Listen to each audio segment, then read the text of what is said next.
मुंबई महापालिका जिंकण्याचा उद्धव ठाकरेंचा निर्धार, मुंबईवर आपला झेंडा फडकणार, ठाकरेंना विश्वास।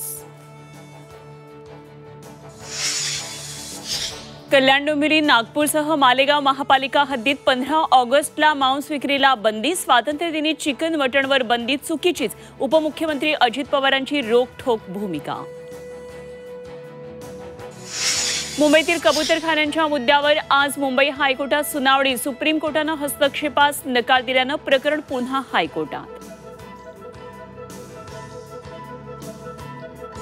कबूतरखाना बंदीच्या समर्थनार्थ मराठी एकीकरण समिती मैदानात, दादर कबूतरखाना परिसरात आज करणार आंदोलन, तर दादर पोलिसांकडून पदाधिकाऱ्यांना नोटिसा।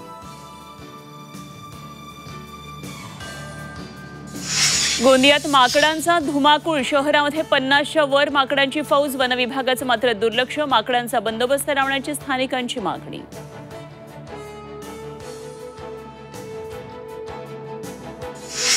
रक्षाबंधनासह सलग सुट्ट्यांमुळे एसटी मालामाल, 4 दिवसांमध्ये एसटीला 137 कोटींचं उत्पन्न, 11 ऑगस्टला सर्वाधिक 39 कोटींचं उत्पन्न। आणि सोनं चांदीच्या दरामध्ये मोठी घसरण, सोनं 1000 रुपये तर चांदी 2000 रुपयांनी स्वस्त, सणासुदीमध्ये सोनं स्वस्त झाल्यानं ग्राहकांना दिलासा।